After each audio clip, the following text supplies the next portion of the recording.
Halloween is just around the corner and we like chocolate, but we really like beer. So what better way to celebrate than with a Reese's Pieces peanut butter porter. The grain bill for this Reese's Pieces peanut butter porter is going to be 73% ale malt, 12% dark Munich malt, 8% light chocolate malt, and rounding out the end, 7% medium crystal malt. So the idea here is there should be a decent amount of chocolatey flavors, slight roastiness coming in from the grain bill, a lot of maltiness to balance everything out, and then a heft of sweetness at the end, because we really want the star of the show to be the peanut butter flavors coming through at the end. So let's get this crushed so we can get to mashing. Ugh.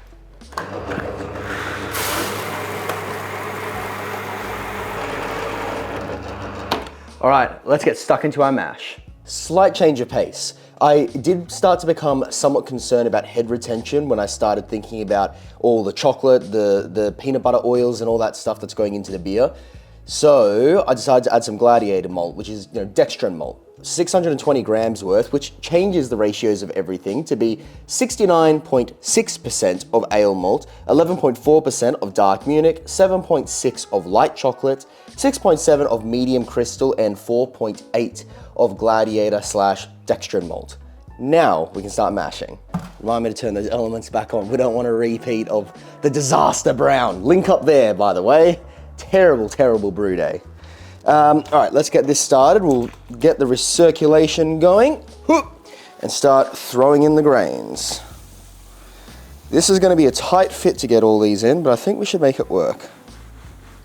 It's not the heaviest grain bill we've ever done, but I'm using the malt pipe down the middle this time, which does give you a little bit less space to work with.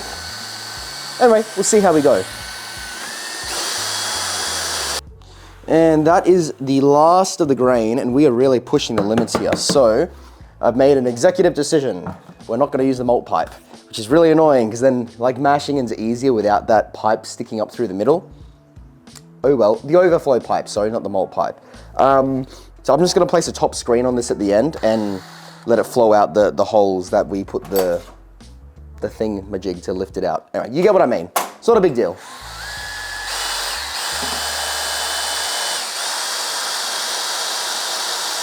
All right. Now, I'm gonna put the top screen on this. Give me a moment, I'm gonna go find it because I don't wanna use the one with the hole in the middle now. All right, so we've just got the top screen on now. The top screen doesn't have the malt pipe hole through the middle that I would normally use to overflow. So I'm just gonna let this recirculate gently on top because I just don't think it's worth trying to compact the grains enough to be able to use the overflow pipe. It's just gonna do an efficiency hit. It's just not worth it. So we're gonna just run it like this. Now, we are mashing for 1 hour at 68 degrees Celsius. The idea here that we do want this to be a fairly full-bodied porter. I don't want it to be light. I want it to have that thickness of mouthfeel. I want it to be velvety and coating the tongue. And then I just want it to be layers and layers and layers of peanut butter and chocolate. So, 68 degrees Celsius, 1 hour, start your clocks. We'll come back at the end of that and we can start mashing out and sparging. Mash out is done, so it's time to start sparging. We've lifted up our grain bed. The color looks brilliant. It's not jet black like a stout. My suspicion is this is a very, very, very dark brown, which is what I wanted. I didn't want it to be black because it's not really... Porters should be lighter than stouts. That's one of the very few differentiations. Anyway, I'll talk more about that later, but for now, we need to start running this hot water over top of this grain bed at the same rate that this grain bed is draining out down into the boiler.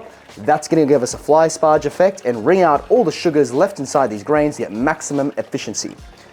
So, I am going to flip my lid, whack it over top, and then this should help me pour it nice and gently. Little brewing hack for you there. Lids are useful in more ways than one. Anyway, so this is going to be 30 litres of sparge water, by the way, sitting at 78 degrees Celsius. And the brewing salts have already been added, in the mash. It was added earlier. They've already been added into the hot liquor ton for the sparge water. So we're all accounted for as far as our water chemistry goes. Didn't need to add any phosphoric acid this time, by the way, either, because All the roasted malts drop the acidity, well, basically increase the acidity and drop the pH. So it's taking care of that for us.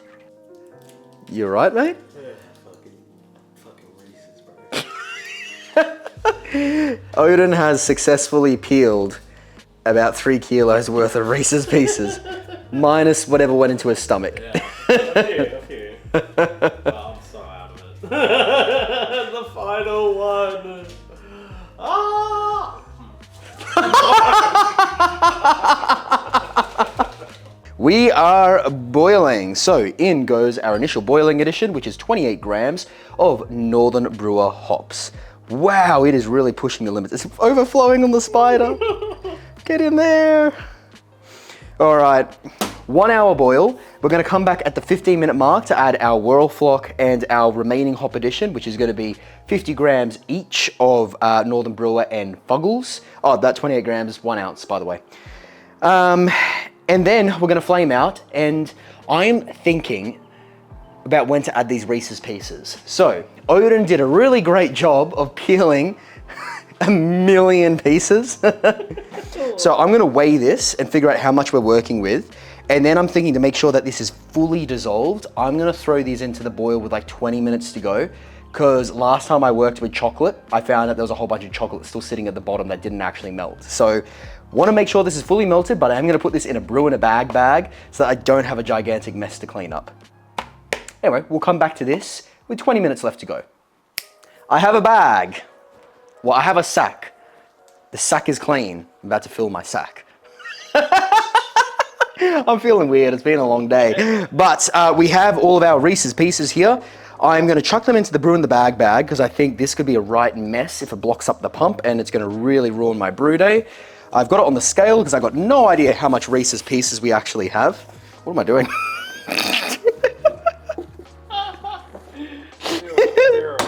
All right, that is 2.77 kilos of Reese's Pieces. Whoa, almost lost them. Oh my God. There we go. Big sack of chocolate. Chocolate. All right, big sack of chocolate. I'm gonna just dunk it in, I guess. I'm gonna dunk my sack in the boiler. In she goes. And I guess we'll find out at the end of this how much of this chocolate actually melted. You can always pull it up and see as well. Yeah, I mean, yeah, we definitely can. So the reason I'm doing this is because last time we worked with chocolate was the Easter milk chocolate stout. And I think about half of the chocolate actually dissolved. The other half just stays a big clump on the bottom of the boiler. So, woo, it's doing things. So the whole idea is this time I want to add it way earlier to really try and melt this stuff. And I guess because it's in the sack, I'll actually be able to know if it's melted or not. Hops time, 15-minute addition. This is 50 grams each of Fuggles and Northern Brewer. So the whole purpose behind this is we should get a decent amount of like kind of resininess, pininess, a little bit of earthy spiciness. It's not going to be in droves. It's just going to be a touch to have a bit of hop presence there at the end of the beer, because really this is all about the peanut butter and the chocolate. But there's enough hops there to bring up the IBUs into a reasonable level and make this taste like beer. Now, 15 minutes left of this. I'm also going to add in the Whirlflock while I'm at it. And then we are going to go flame out and start cooling this thing down. All right, now you ready to see my boiled sack? Oh, there's still a fair bit of chocolate that is not yet dissolved. But we can smell Reese's Pieces. It like peanut butter and chocolate are like heavy in the air right now. It smells so good. I wonder how dissolved that actually is. It feels light, a lot lighter than before. Yeah, maybe it's the middle section of the Reese's that's not fully dissolved. Yeah, because the peanut butter won't dissolve. Like, Yeah. It's like, I don't think you'd actually dissolve those oils without a lot longer boiling. And like the actual peanut butter pieces are like still whole, like it's just crunchy peanut butter in the middle. And it's time to start cooling down. We have flicked off all of our heating elements. Time to start running the pump. Let's see how it goes. Hopefully no blockages. So far so good, nice. There is a lot of chocolate coming out in this thing. Like the color has definitely changed. All that creamy, it looks like a hot chocolate. This looks like a gigantic hot chocolate now. You got like this creamy layer of milk chocolate happening on top. Grab a lot. sample, mate. a lot of the Reese's Pieces definitely dissolved. This bag is a lot lighter than it was when we first dunked it in. So I think all that's really left remaining here is maybe dregs of chocolate and just like a lot of peanuts and stuff. So it worked. The bag definitely helped. I think the bag really makes this a lot less messy than what it could be without it. But that's job done now. So we're gonna cool this down to about 25 degrees Celsius by the time it's going into the tank. And then we'll start pitching our yeast, which is gonna be Nottingham ale yeast, by the way. Reason for that being, Nottingham ale yeast is able to ferment at really high gravities, which is exactly what we need, but it also ferments out with a very light, if not neutral ester profile, which is really what I want here. This is gonna be like kind of an English style, kind of an American robust porter, but I don't want the yeast to be the star of the show. I just kind of want the yeast to take a back seat and let all the other flavors do their thing. Nottingham ale yeast is great for that. So we're just going to be pitching in 2 packets. Forgot to make a starter last night, so we're doing it the lazy way. Easy. You want to grab a sample? Yeah, let's grab one. All right, let's pull out a little sample. Good. Okay, the color is not black. That was one of my requirements for this beer. I wanted this to be a porter. Porters can be black, of course, but more often than not, it's a really, really, really dark brown. That is kind of what we've hit the nail on the head with here. It is extremely turbid though. All the chocolate, you know, carbohydrates, oils, proteins, and lipids have just gone into suspension. And it's really made this thing murky. I'm not gonna taste this yet, this is still boiling, but I am gonna grab a little gravity sample to see what we're working with now, because I have no idea how much of the Reese's Pieces are fermentable. Real shot in the dark here. I'm not really sure what kind of sugar they've actually added to this wort. I'll let that cool down for a second. Should I take a sip? Freaking hot though, I'm gonna burn myself. Hot chocolate. It's very hot chocolate.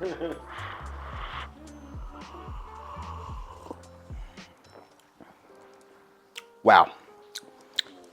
It's chocolate. it literally just tastes like a watered down hot chocolate.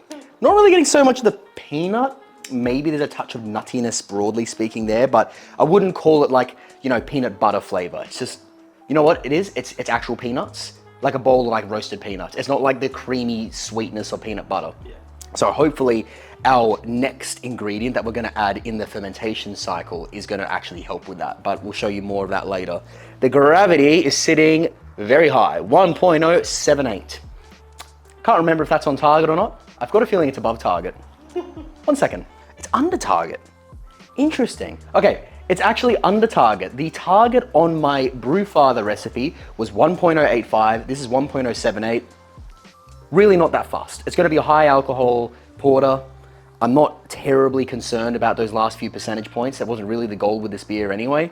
And we're gonna get a little bit of a boost in booze when we add another secret ingredient that I'm gonna show you when we get to the fermenter stage. Oh, damn, I missed. Spilled slightly. All right, you ready for the money shot, boys and girls? Well, we got no girls in this audience. You ready for the money shot, boys? And, oh, come over there, mate. Transferring. Skidoosh. So, look at this thick top layer. I thought I was spilling out for a second. It's literally melted chocolate. And that's where the peanut butter is. So this is why, oh, that's hops.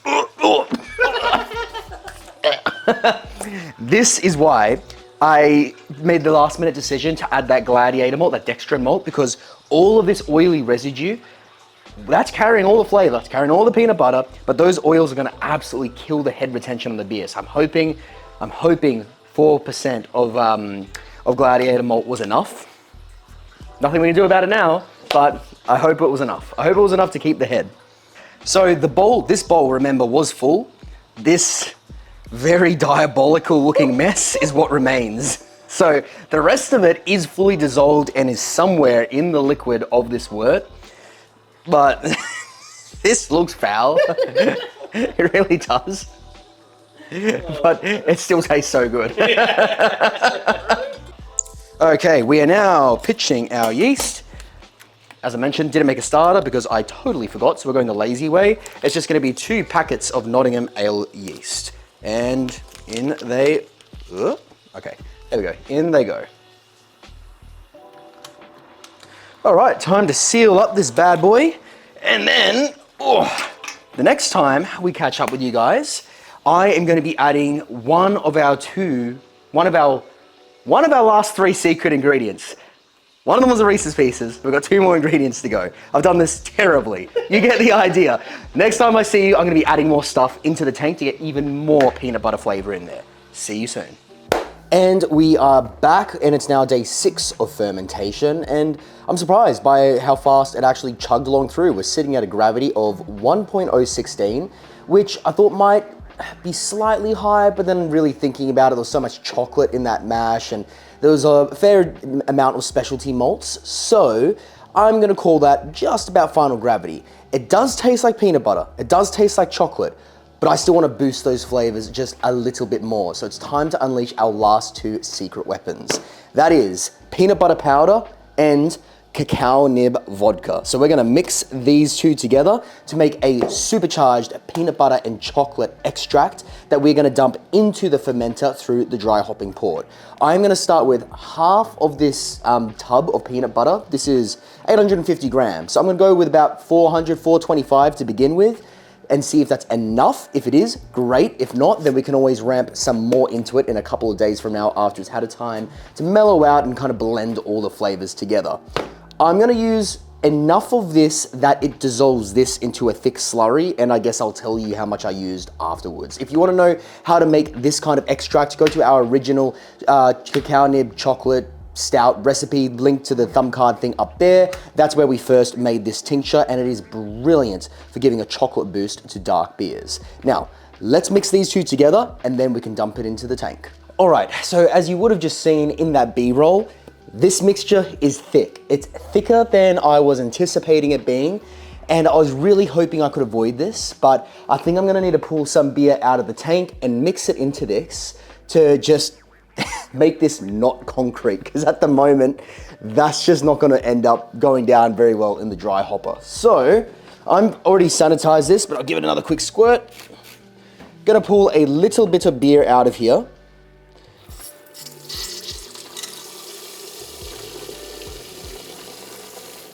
Gonna give it a very, very quick mix, and then get it into the dry hopper so that I don't give this too much time to oxidize. So I know that oxidation in dark beers is less of an issue than with, say, like a Nipah or something. I still don't love having to do this. I don't know, maybe I could have just dumped the peanut butter and powder in as itself, and that probably would have worked, but we're here now and we've got to live with our mistakes. The other thing that I was kind of thinking when I was doing this was I was hoping that that addition of all the vodka would kind of sanitize or sterilize whatever is lingering in this peanut butter powder, because I just don't know how sterile that stuff actually is when it comes out of the factory. You'd think that it's made, for human consumption, so it should be pretty sterile, but there could be little like microbes and other bugs and yeast floating around inside it, and I didn't super want to take that chance. So I was kind of thinking that, yeah, doing that whole vodka step might help sterilize the thing, but here we are anyway. So I'm just gonna purge this very briefly. There's not too much headspace in here. Just give it a quick couple of goes. All right, now let's take a dump. Oh, that just looks so bad. But no time to wait. Let's rinse and repeat, because we've got to probably do this 2 more times to get everything in. I'm also curious about if this is gonna kick off any fresh fermentation. There was a decent amount of alcohol. It's basically, I ended up using a full 750 mils of that cacao nib vodka. So it's basically just a full bottle of vodka in this thing now. So I'm sure that's impacted the final ABV significantly. But I don't think so much so that the Nottingham ale yeast will not work, because it can work up to like 13% ABV or something crazy. So I am curious if fermentation does kick off again from any sugars that might be residing in this peanut butter powder mixture stuff. Anyway, that is all that done now. I will do some maths off camera so that when I come back to you guys and I'm holding this hopefully delicious peanut butter porter, I'll actually be able to tell you what the final ABV was, including that liter of vodka that we just introduced into the tank. I'll see you guys in a moment. And here it is. I've screwed up. I've screwed up big time. I've still got all the beer sitting over there in the fermenter. I'm not gonna keg it. It is absolutely horrifically awful. And I know where I screwed up because the beer, before I dry hopped all the peanut butter powder and vodka, tasted awesome. It was right on track, it was thick. It was full of mouthfeel. I had tons of malt character, tons of chocolate, a good backbone of peanut butter going on from the Reese's Pieces in the boil. And then I added all that vodka and peanut butter powder and ruined it, which sucks. So I know where I went wrong. I added too much vodka to the peanut butter powder because the peanut butter powder, as you would see in the B-roll, was just absorbing all the liquid. And I was like, oh, well, I guess I need to add more because I need this to be a slurry. And then it still wasn't enough. And then I had to pull beer out of the tank and do all that messy business anyway. And then there's just too much vodka in the beer. I basically ended up putting just a whole bottle of vodka into the tank without really thinking about it, then tasted it a day later. I'm like, oh God, that is just terrible. It's thin, it's extremely ethanolic, it's got this horrible medicinal and chemical quality to it. It's lost all the best parts of what this beer should have been. And the side kicker was, there's actually not that much peanut butter. It's just kind of gone to crap. So, I have a plan. Here's what I'm gonna do. I'm not giving up. What I am gonna do is brew this all over again. So I got another tub of peanut butter powder. I got another couple bags of Reese's Pieces. I'm gonna brew all of this again off camera. And this time round, I'm gonna add the powder in the last 5 minutes of the boil or potentially the whirlpool. I'll tell you what I end up doing. The Reese's Pieces I'm gonna add the exact same way. That turned out great. And then you'll see me in a moment with a brand new batch of peanut butter porter a couple weeks later. And this time it will taste right. And here it is. Now, this time it actually has worked properly. And what I did differently was instead of adding the powder in the fermenter, I took off a portion of the wort as it was boiling about 10 minutes before it finished. And in that, I dissolved all of the Reese's Pieces as well as all of the peanut butter powder, which I then added back in to the boiler towards the end of the boil. So I did Reese's Pieces first, added that back in, then at flame out, did that for the powder, then added it back in after flame out. And the result is delicious. So it is kind of like a, I don't know what it will look like on the camera, but it's more of like a really, really dark brown rather than black, which is good. So that's porter territory. What I didn't account for was all the extra sugar in the Reese's Pieces and the peanut butter powder, because this has come out to 8.3%, which is way high for a porter, but it's a specialty beer, so who cares? And it's Halloween, so awesome. I think this is a very, very interesting beer.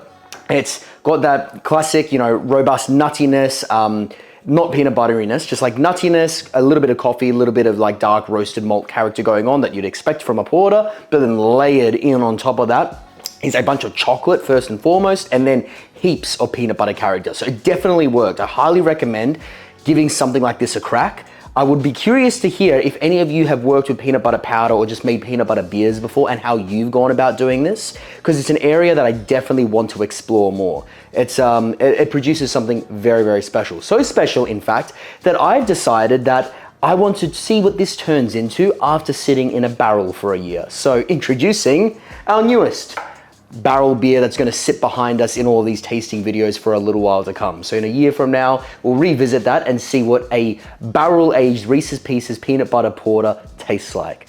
Anyway, guys, I hope you enjoyed this video. Cheers for watching, and we'll catch you next week. Happy brewing.